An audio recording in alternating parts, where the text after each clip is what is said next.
Hmm. Hmm. Okay, so the point is, uh, Just one thing. I think like it will be like that when you get 16 out properly, follow the four regular rules. You will yourself give up the material life and you will yourself work with the idea. If you're chanting and following regular principles, making you Baraki, but detached from the material world and you're directly more business then you will go. That means that's what the four regular principles must be. And that's what the painting must be. Simply like if you're not very it's not enough. It's not perfect.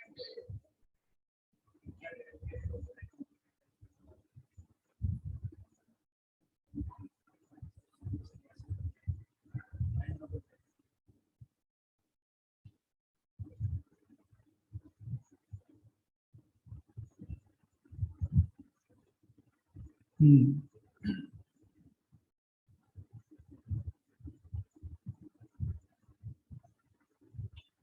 So the point is that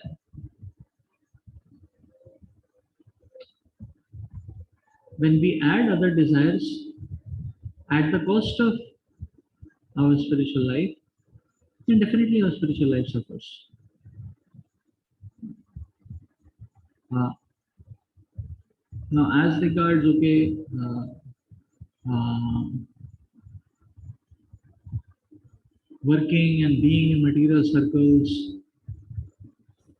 and then practicing 16 rounds, so that association or that working in the circle will definitely has an effect on one's chanting, on one's spiritual practices.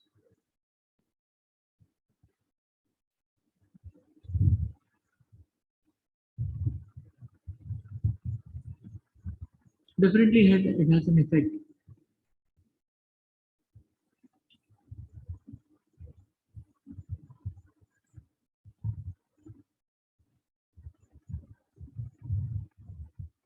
So, what does it mean when Prabhupada said that chanting 16 rounds and four regulative principles are sufficient lifelong? It means that they are sufficient to bring about a spiritual consciousness. That spiritual consciousness and dedication which is required to go back to Godhead. So uh, that's the point. Now what happens is, so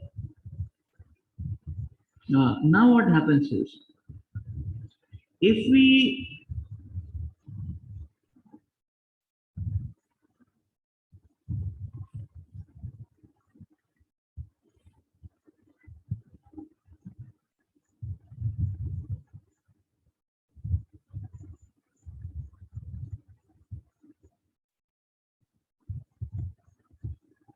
so now what happens is that if a person is continuing to add on more and further contaminations,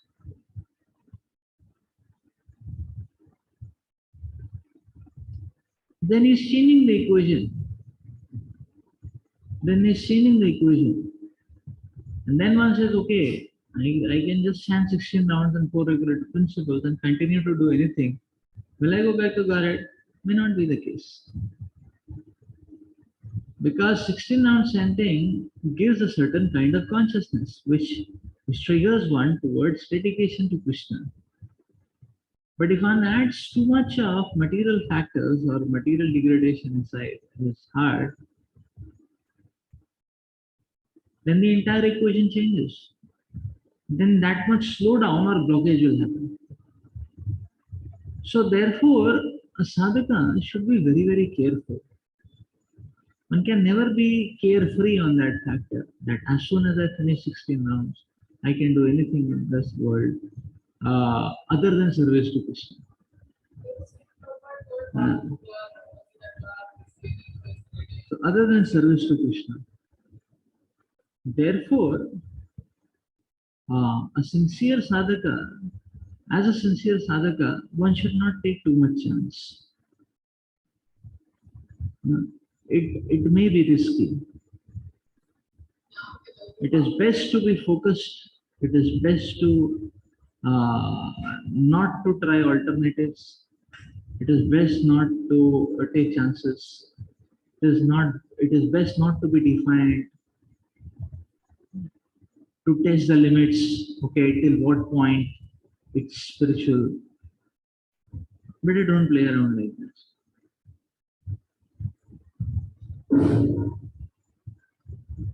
As Radhanand Maharaj says, don't flirt with Maya. Honestly, sincerely. That's the point.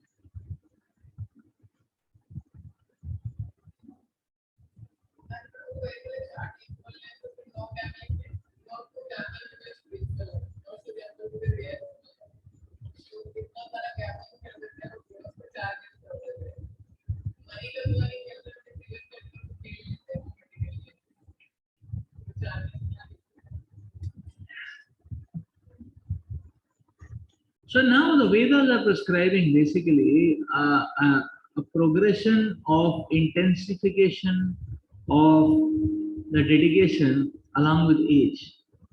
That's what the Vedas prescribe. That's what the Varnashrama Dharma is prescribing. So now, how does that come about?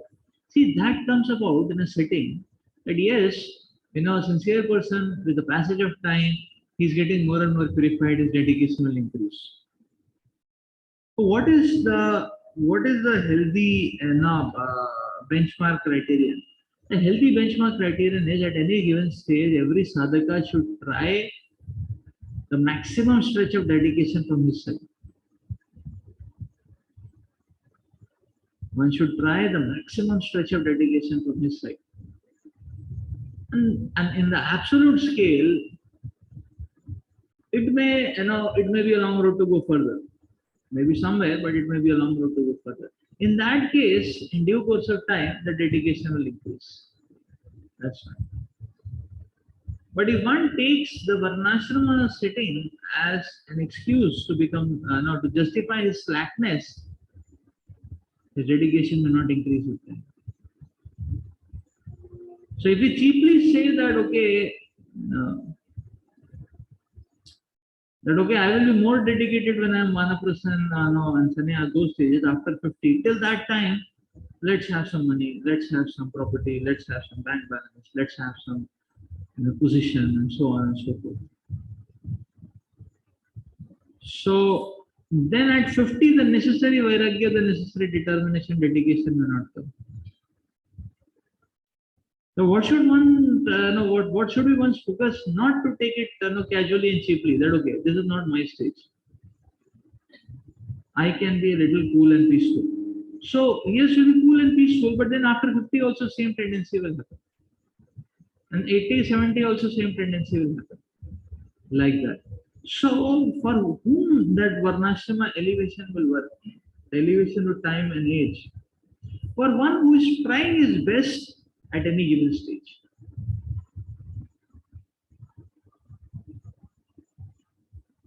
So basically, the point is what? That if there are so much deep engraved conditioning that you are not able to get out of it, even despite your best efforts, then slowly Krishna will help you get out of it, no problem. Then life is there and age is there.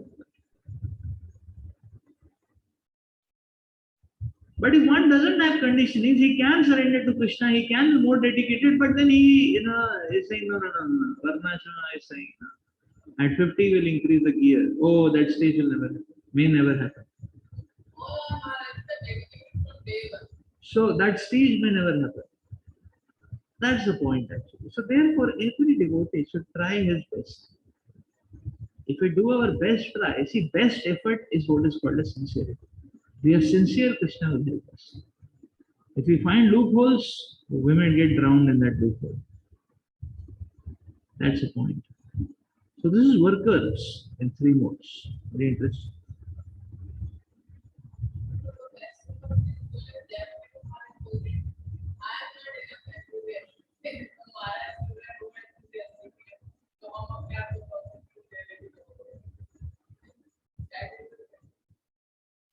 Yeah, so this point, Japataka Maharaj says, okay, I am not very enthusiastic. Why a devotee feels like this?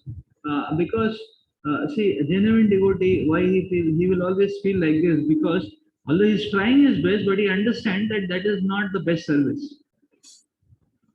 There can be a better service which can be done with further dedication. Therefore, he is always humble. And as a devotee is more and more pure, then he will be able to see even a small thing which is missing, and his zoom will be on that. That thing, becomes very big in front of his eyes. So he is naturally very humble.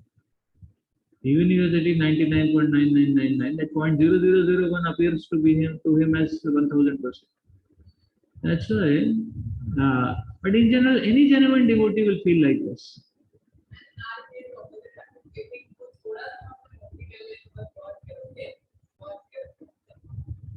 Yeah, so then that is false pride. We are thinking proud of little bit bhakti, then we are doing bhakti on ego platform. So that's mode of passion primarily. And the danger is that mode of passion has a potency to block very Yeah, no, the practice of bhakti is going to be jerky, troublesome, and blockage will happen because passion transports one to ignorance.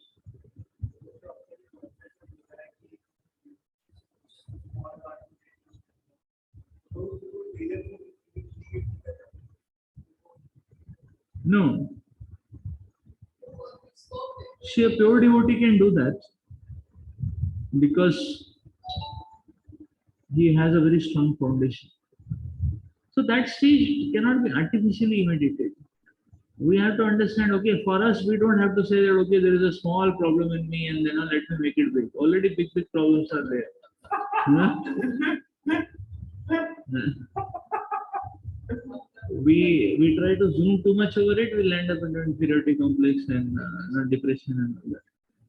So who has the adhikar to zoom and where to zoom? That's important, is it not? Like one mistake on of theirs, pure devotee can zoom like anything, is it not? But if we start zooming, our whole universe will be filled with problems. So for us, it is told, okay, you don't think much about it. You just accept the higher taste, is it not? So these things cannot be artificially mimicked. Uh, Pure devotees' attitude cannot be artificially mimicked, but we can appreciate and see what is the parakashta of consciousness. That we can appreciate, but we cannot artificially mimic it. Is it not? For us, we should be honest and follow as prescribed. That's good enough.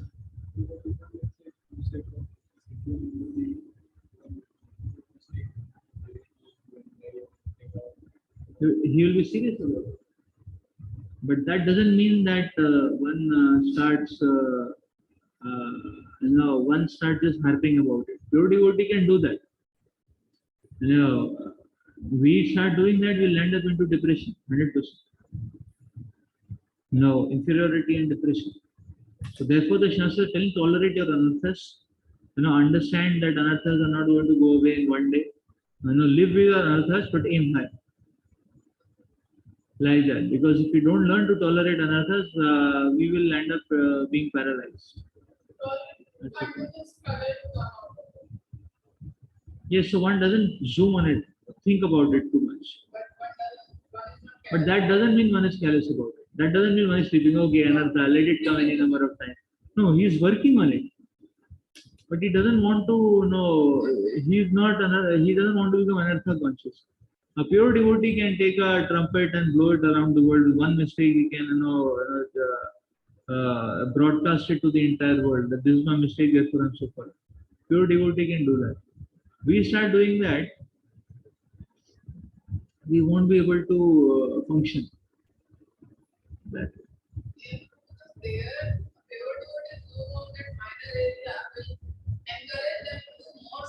Yes.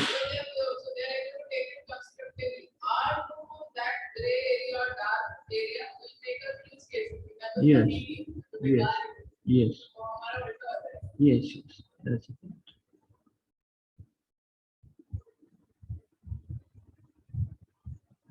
Okay, so now the Lord is going to discuss the understanding and determination in the three modes. So text 29, O winner of wealth, now please listen as I tell you in detail of the different kinds of understanding and determination according to the three modes of material nature. Now, after explaining knowledge, the object of knowledge, the knower, in three different divisions according to the three modes of nature, the Lord is explaining intelligence and determination of the worker in the same way. So next comes intelligence in three modes or understanding in three modes. Text 30. Pravrittim cha nivrittim cha karya karye bhaya bhaye bandham moksham cha ya vetti buddhi sapartha satviki. O son of Pritha, that understanding by which one knows what ought to be done and what ought not to be done, what is feared and what is not to be feared, what is binding and what is liberating, is in the mode of goodness. Performing actions in terms of the directions of the scriptures is called pravritti, executing actions that deserve to be performed. And actions which are not so directed are not to be performed. One who does not know the scriptural directions become entangled in actions and reactions of work. Understanding which discriminates by intelligence is situated in a mode of goodness.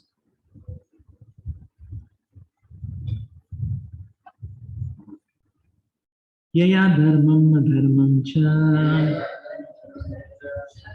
karyam cha karyam eva cha ayathavat prajanati buddhi sapartha rajasi.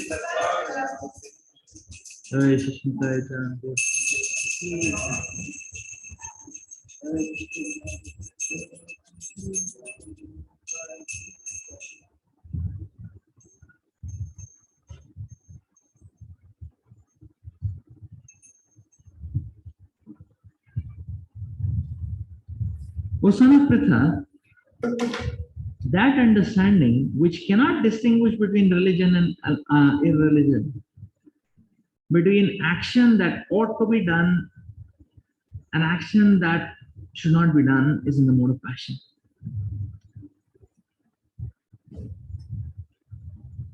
Adharmam dharmam iti ya manyate tamasavrita sarvarthan viparitamscha buddhi sapartha tamasi. That understanding which considers irreligion to be religion and religion to be irreligion under the spell of illusion and darkness and strives always in the wrong direction, O Pritha, is in the mode of ignorance. Intelligence in the mode of ignorance is always working opposite of the way it should. It accepts religions which are not actually religions and rejects a real religion, actual religion. Men in ignorance understand a great soul to be a common man and common man to be a great soul. They think truth to be untruth and accept untruth as truth. In all activity, they simply take the wrong path. Therefore, their intelligence is in the mode of ignorance. Okay.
Okay.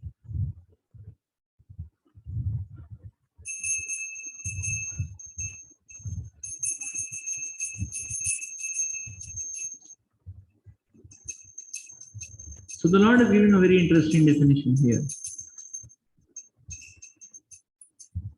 So one who has developed Vivek Shakti is in the mode of goodness. The power to discriminate what is good, what is bad, what is favorable, what is unfavorable, what ought to be done, not ought to be done. When this Vivek Shakti is lacking, one is not able to discriminate and doesn't know what should be done. That's mode of passion. And when it is perverted and completely oppositely fixed, so one always does the wrong thing, that is mode of ignorance.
So here we can understand one very important lesson.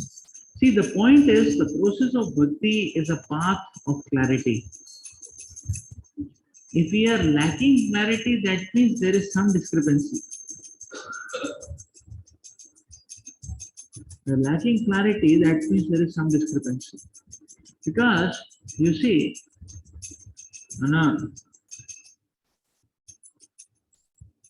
we are lacking clarity, that means some discrepancy. And so, because bhakti is the path of clarity, bhakti is the path of vision. So we get the divya gyan, hridaya prakash. That divya gyan, the divya gyan comes, and we can see things as they are. And that's why it is said that the devotee has no fear, because there is no insecurity. Why he will be fearful? Fear happens when the path is not clear. Fear happens when the outcome is not clear. Like a person is investing in share market, he may be fearful. Oh, my money will come, not come. But because the path is not clear. But bhakti is the path of clarity. So where is the fear when one practices bhakti? So the fear is only when one tries to gamble. When one tries to play around with the priorities, etc. He's trying to be on two boats. You see a person on two boats, you'll be fearful, is it not? Because you're on two boats, anytime you will sink, because you're very unstable, is it not?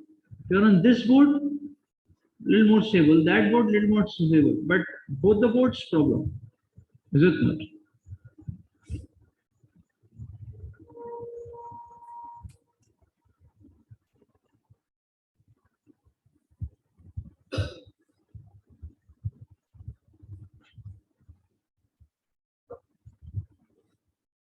So for one who does not know, association can solve the problem instantly. Is it not? Like you see, the four Kumaras, they were not knowing who is Vishnu, is it not? So as soon as they got association Sanitita, immediately they could understand. Is it not? They got association of Mother Tulsi, and immediately it verified them. Is it not? Like Sukadev Goswami, he was a Brahmavadi. But as soon as he got association of the devotees who were reciting Bhagavatam, he came back running to his father. Is it not? And then he heard and learned Srimad Bhagavatam. So this goes to show that when it is clean slate and there is no knowledge, that means there is one doesn't know. Association can immediately solve the problem. Then one can know. So it is going to be very clear cut. This is spiritual material. This is bhakti, not bhakti.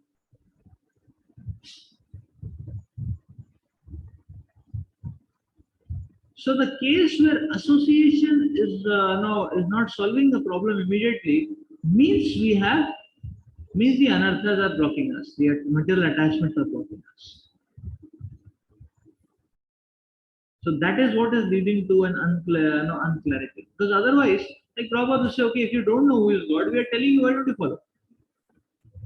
Somebody doesn't know, we are telling you, follow and see how it is true. Is it not? But one is not willing to follow, that means he has hooks and attachments. Is it not? That's why the vision is coming hazy.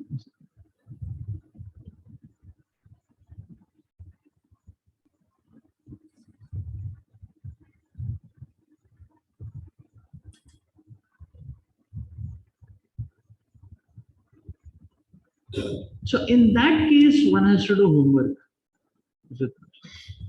In that case, one has to do homework. So when things are not clear, that is not a problem with the practice of bhakti. When things are not clear, that only means that we need to do a little more homework. We need to do a little more. Therefore, intake and struggle both have to continue. Positive spiritual nourishment and the struggle to stay on with our commitments in devotional service, the struggle to resist the temptations. Both should go on. In due course of time, the clarity is going to be there. So bhakti means clarity. Haziness is a platform of passion. Haziness is a platform of passion. Yes, laziness is a platform of passion. So,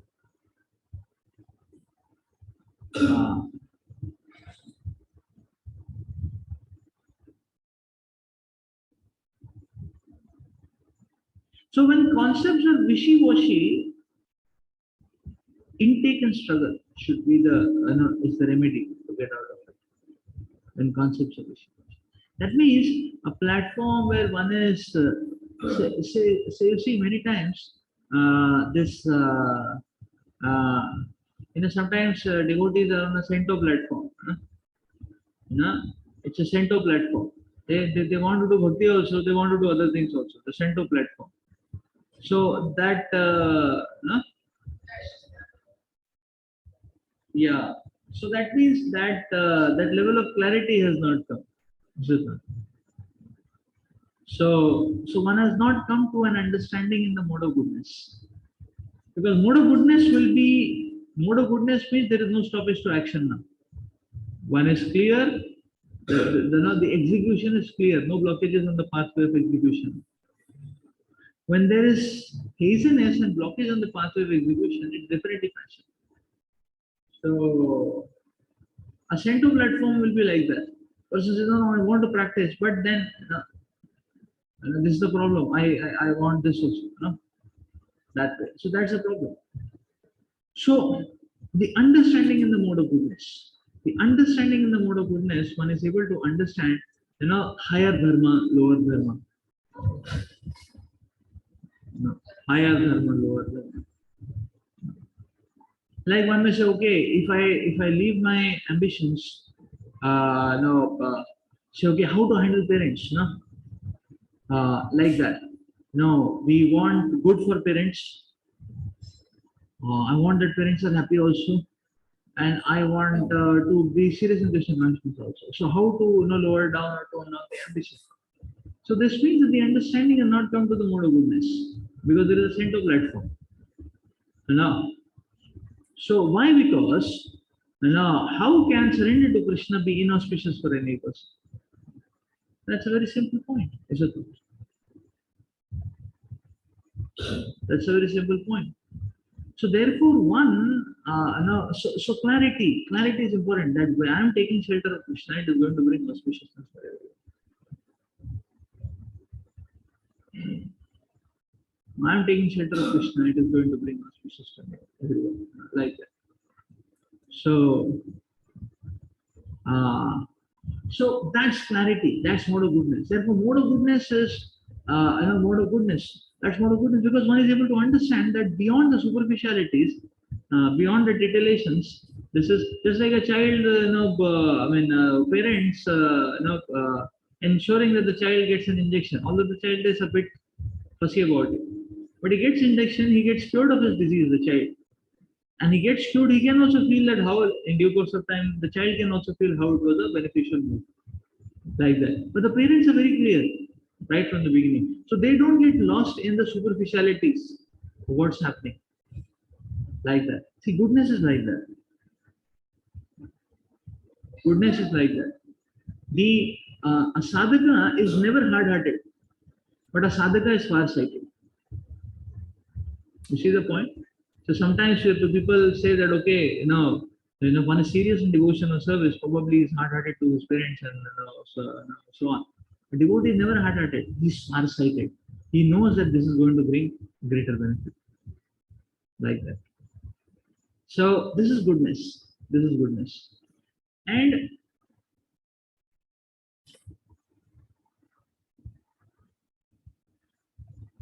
ignorance is completely perverted.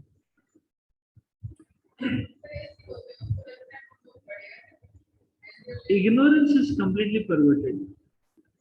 So in ignorance, a person, see in the mode of so ignorance, a person may be full on